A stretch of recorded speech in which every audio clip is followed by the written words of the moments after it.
Hà Lan không chỉ khiến cho du khách tò mò về kiến trúc của những tòa nhà, những địa điểm du lịch độc đáo mà khu phố đèn đỏ Amsterdam cũng là nơi mà nhiều du khách lựa chọn là điểm đến của mình khi ghé thăm đất nước xứ sở của hoa tulip này. Vì từ lâu nay, chính phủ Hà Lan đã cho phép các khu phố đèn đỏ được hợp thức hóa hoạt động kinh doanh mại dâm diễn ra trong khuôn khổ hành lang pháp lý, an toàn và hợp pháp.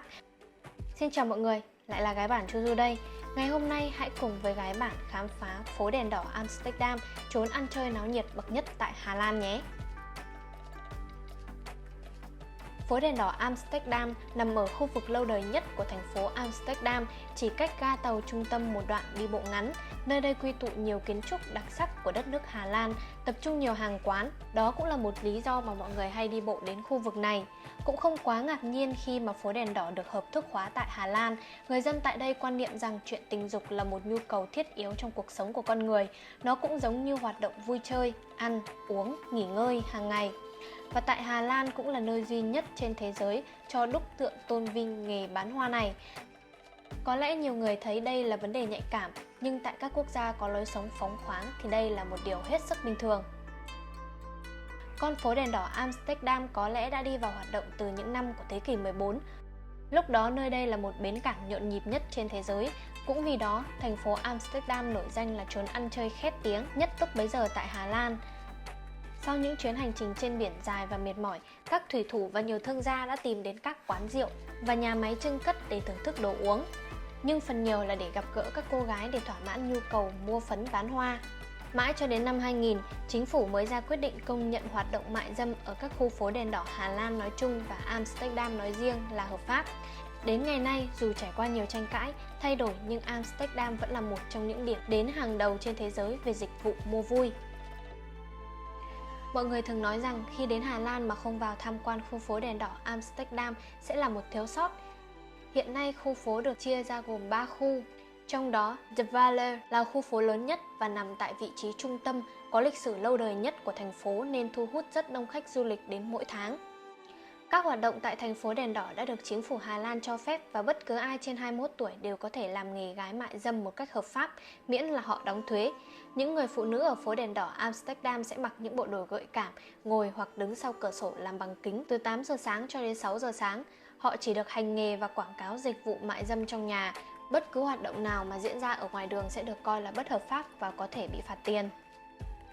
Khu phố đèn đỏ Amsterdam còn thu hút bởi hàng loạt các cửa sổ và cửa ra vào được bao quanh bởi đèn đỏ, từ ánh đèn, mái che, hộp đèn quảng cáo. Đèn đỏ tại đây biểu thị cho những hoạt động mại dâm hợp pháp. Cái tên Red Light District cũng được bắt nguồn từ những ngọn đèn neon đỏ ở dọc con phố, làm nổi bật 300 chiếc cabin phòng ngủ được thuê để phục vụ khách hàng. Khu vực này chỉ rộng 6.500 m² và sẽ có đôi khi nơi này trở nên đông đúc, mọi người xô đẩy, chen lấn nhau. Khi vừa bước chân vào con phố, du khách sẽ thấy hàng loạt các ngõ hẻm gây ấn tượng bởi màu đỏ neon. Tại các khung cửa sổ nhỏ là những cô gái làng chơi, mặc trên người những bộ trang phục thiếu vải, gợi cảm, khoe những đường cong nóng bỏng và đầy khiêu gợi, mờ mờ ảo ảo qua các khung cửa sổ kính. Để thuê dịch vụ ở phố đèn đỏ Amsterdam, khách hàng sẽ đến gõ cửa sổ hoặc cửa ra vào phòng của một người phụ nữ mà mình thích để thỏa thuận về giá cả. Sau khi thỏa thuận thành công, gái mại dâm và khách hàng sẽ quay trở lại một căn phòng ở phía sau có mái che bằng kính. Khách hàng muốn sử dụng dịch vụ phải từ 16 tuổi trở lên, theo luật về độ tuổi được chấp nhận tại quốc gia này. Phố đèn đỏ Amsterdam sẽ hoạt động cả ngày lẫn đêm. Tuy nhiên, nếu du khách muốn chuyến khám phá trọn vẹn nhất khu phố và nâng cao mức độ trải nghiệm thì nên đến vào thời điểm khi màn đêm buông xuống. Bởi vì đây là lúc phố được bao phủ bởi những ánh đèn đỏ đặc trưng, dòng người đổ về đây đông đúc. Khu phố trở nên sôi động và náo nhiệt hơn hẳn ban ngày. Bầu không khí này sẽ bắt đầu vào khoảng 10 giờ tối và kéo dài đến 3 giờ sáng, tấp nập kể đến người đi. Nếu đi vào ban ngày thì con phố sẽ đối lập hoàn toàn với ban đêm, vắng lặng, không ồn ào, những ánh đèn đỏ biến mất và kém hấp dẫn hơn.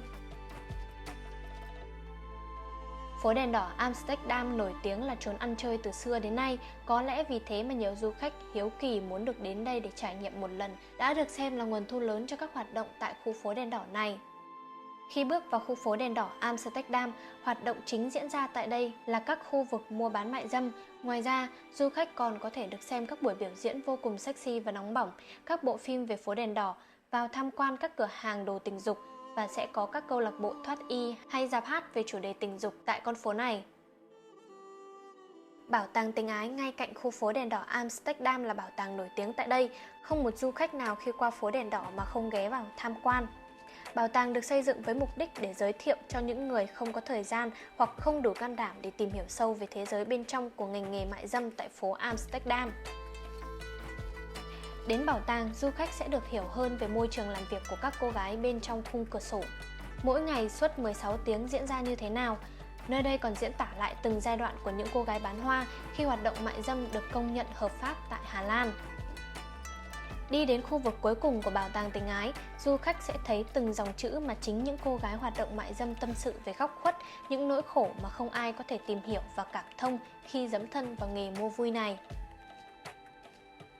Bức tượng Belle được làm bằng đồng là bức tượng đầu tiên trên thế giới vinh danh các cô gái bán hoa, được đặt tại quảng trường nhà thờ cổ ngay trung tâm thành phố Amsterdam. Bức tượng này khắc họa hình ảnh các cô gái mặc váy ngắn, đầu ngẩng cao với dáng vẻ toát lên đầy sự kiêu hãnh, hai tay nắm chặt chống ngang hông, đôi chân đi giày cao dang rộng. Bức tượng có tên Belle, bên dưới có kèm một dòng chữ đáng để mọi người suy ngẫm: hãy tôn trọng những người làm ngành nghề mại dâm trên toàn thế giới. Bức tượng này đã mang tạo nên sức mạnh, sự tự tin cho những người phụ nữ đang làm nghề, ngay cả cánh đàn ông khi bước chân vào thế giới này. Ngay gần bức tượng Belle, du khách sẽ thấy một tác phẩm cũng được làm bằng đồng với hình dạng là một bàn tay đang vuốt ve ngực của một người phụ nữ. Bức tượng này được thực hiện vào tháng 2 năm 1993 bởi một nghệ sĩ vô danh và đặt trên nền đá của con phố đèn đỏ Amsterdam.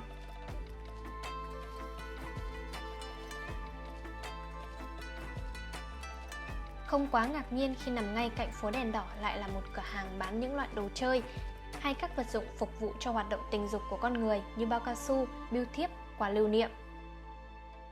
Du khách nên biết rằng khi vào cửa hàng thì sẽ không được dùng máy ảnh hay điện thoại để chụp hình, nếu muốn có thể chụp từ phía ngoài với mục đích là khách tham quan chụp ảnh.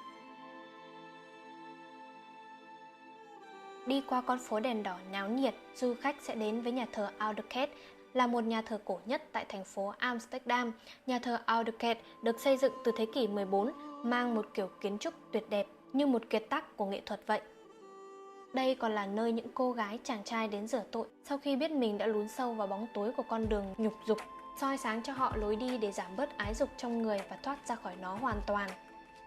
Hiện tại nhà thờ vẫn đang trưng bày những bộ sưu tập nghệ thuật rất ấn tượng.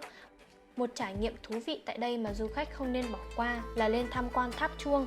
Đứng ở vị trí cao nhất này, du khách sẽ nhìn được bao quát khung cảnh của thành phố Amsterdam cổ kính và không kém phần hiện đại và náo nhiệt. Bước vào khu phố mua hoa bán phấn này, du khách chắc hẳn sẽ cảm thấy tò mò cũng như khá lạ lẫm. Là một người xa lạ đến đây, cho nên du khách hãy bỏ túi ngay cho mình những kinh nghiệm cũng như bí kíp riêng để tránh những điều không hay xảy ra với mình nhé. Đầu tiên, không được chụp ảnh những cô gái bên trong cửa sổ cũng như những người trong khu phố đèn đỏ.